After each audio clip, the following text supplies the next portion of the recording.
Yeah, what do you mean by an adult athlete?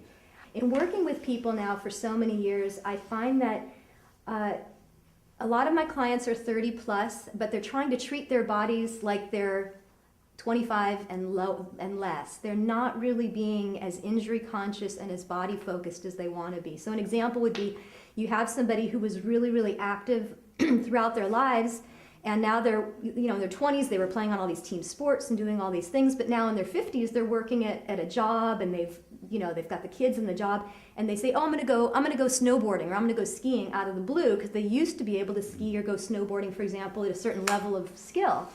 Well, it's more dangerous now, because they're not as trained as they were before. And so adult athlete is a person who wants to continue being athletic throughout the course of their lifetime, and they're learning the skills they need to be more careful with their bodies than they were before. And the key about adult athleticism is that we do need to make adjustments as we get a little bit older, extra stretching. You might need a hot shower before, not just after working out, to get your body warmed up. You want to know to stop when pain starts. Usually young athletes are trying to play like they're on a rugby team, or they're on some kind of professional sports team, and they're done when the goal is made, even if it means they're injured partway through. Working through the pain, working through the injury are some of the things that younger people are told to do, actually, a lot of times, and willing to do. But the purpose of learning to be an adult athlete is to say, my body needs to last me the rest of my life.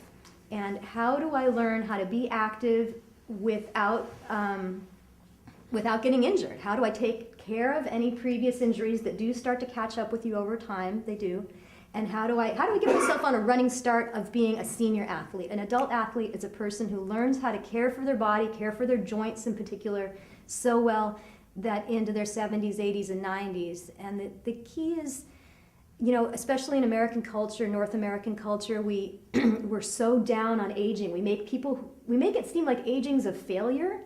But in reality, if you're continuing to get older, you've actually succeeded. You succeeded at not dying or getting killed or anything else. So, aging is really a success, but we want to know how to make adjustments that are necessary over time from a more joyful place. Even if it means that you might do a little less of something as before, you might need to choose a different activity or a different way of being active.